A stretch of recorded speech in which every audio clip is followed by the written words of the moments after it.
എൻ്റെ പേര് മാർട്ടിൻ. ഞാൻ കോഴിക്കോട് ജില്ലയിലെ കോടഞ്ചേരി ഇടവകയിൽ നിന്ന് വരുന്നു. കോഴിക്കോട് ജില്ലയിൽ നിന്ന് കോടഞ്ചേരി ഇടവകയിൽ നിന്നാണ് വരുന്നത്.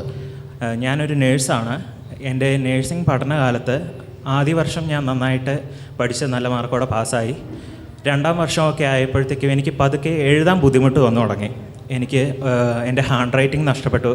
എനിക്കൊരു ഒപ്പിടാൻ പറ്റാണ്ടായി. ആകെ ഞാൻ അതുകൊണ്ട് വളരെയധികം വിഷമിച്ചു.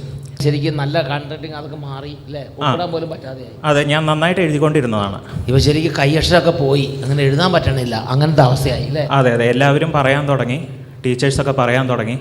അങ്ങനെ അതെനിക്ക് വളരെ വിഷമമായി. അങ്ങനെ രണ്ടാം വർഷം എക്സാം, ഞാൻ ഇതുവരെ എക്സാമിനൊന്നും അങ്ങനെ തോറ്റിട്ടില്ല. ആദ്യമായിട്ട് ഞാനൊരു സബ്ജക്റ്റിന് തോറ്റുപോയി. അപ്പോൾ അത് കാര്യമാക്കിയില്ല. ഞാൻ വീണ്ടും പ്രാർത്ഥിച്ച് അടുത്ത സപ്ലി എക്സാം എഴുതി. എന്നാൽ വീണ്ടും അതേ സബ്ജക്റ്റിന് ഞാൻ പിന്നെയും തോറ്റുപോയി. അതോടെ എനിക്ക് ഭയങ്കര മാനസിക വിഷമമായി. എനിക്ക് എന്താ ചെയ്യേണ്ടതെന്ന് അറിയത്തില്ല. ഇതുവരെയും ജീവിതത്തിൽ ഉണ്ടാവാത്തൊരു കാര്യം ഉണ്ടായപ്പോൾ വളരെ വിഷമമായി. അങ്ങനെ മൂന്നാം വർഷമെത്തി. മൂന്നാം വർഷത്തെ അസൈൻമെൻറ്റുകളൊക്കെ ഞാൻ ഒത്തിരി കഷ്ടപ്പെട്ട് ഫ്രണ്ട്സിൻ്റെ സഹായത്തോടെയൊക്കെ എഴുതി തീർത്തു. പക്ഷേ അവസാനമായപ്പോഴത്തേക്കും എനിക്കൊരു ഡെങ്കു ഫീവർ വന്നു. അത് വന്ന് കഴിഞ്ഞപ്പോഴത്തേക്കും എനിക്ക് ഒട്ടും എഴുതാൻ പറ്റാണ്ടായി. എനിക്കൊരു പേന പിടിക്കാനോ പേന കൊണ്ടൊരു വര പോലും വരയ്ക്കാൻ പറ്റാത്ത അവസ്ഥയായി. അങ്ങനെ അടുത്ത ആഴ്ച മൂന്നാം വർഷ എക്സാമാണ്. ഈ സപ്ലി എഴുതേണ്ട എക്സാമും എല്ലാം കൂടി എഴുതാൻ എനിക്ക് എന്തായാലും അറിയാം, എന്തായാലും ഞാൻ ജയിക്കില്ല, എനിക്ക് ഒരു അക്ഷരം പോലും എഴുതാൻ പറ്റില്ല. അങ്ങനെ ഞാൻ ചെറുപ്പം തൊട്ടിലെ അഭിഷേകാഗ്നി ഞായറാഴ്ച വീട്ടിൽ എല്ലാവരുടെയും കൂടെ ഇരുന്ന് കാണുന്നതാണ്. അങ്ങനെ ഞാൻ എക്സാമിൻ്റെ തലേദിവസം അഭിഷേകാഗ്നി മൊബൈലിൽ കണ്ട് പ്രാർത്ഥിച്ച് എനിക്ക് മനസ്സിലൊരു തോന്നൽ തുടങ്ങി, എന്തായാലും എനിക്ക് വലതു കൈ കൊണ്ട് എഴുതാൻ പറ്റില്ല, അങ്ങനെയാണെങ്കിൽ ഞാൻ ഇടതു കൈ കൊണ്ട് പോയി എഴുതിയേക്കാം. ഞാൻ പ്രാക്ടീസ് ഒന്നും ചെയ്തില്ല. അതുവരെ ഇടതു കൈ എഴുതിയിട്ടില്ല? ഇല്ല.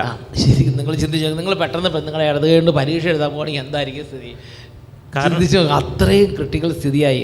ഓക്കെ, അതെ, എനിക്കൊരു വിധത്തിലും വേറെ വഴിയില്ലാണ്ടായിപ്പോയി. അങ്ങനെ ഞാൻ കിട്ടിയൊരു പേനയും കൊണ്ട് എക്സാം എഴുതാൻ പോയി.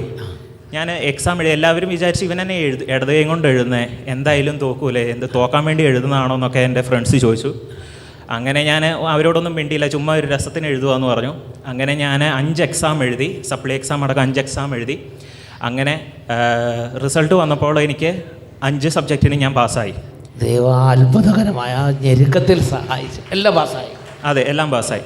മറ്റേ നല്ല വലതുകരകൾ നന്നായിട്ട് ഒരുങ്ങിയിട്ട് ഇടയ്ക്കിടയ്ക്ക് നോക്കുമായിരുന്നു, അപ്പോൾ അതങ്ങോട്ട് മാറി. അങ്ങനെ 4ാം വർഷവും ഞാൻ എൻ്റെ എക്സാം ഇടത് കൈ കൊണ്ട് എഴുതി ഫസ്റ്റ് ക്ലാസ്സോടെ പാസ്സായി.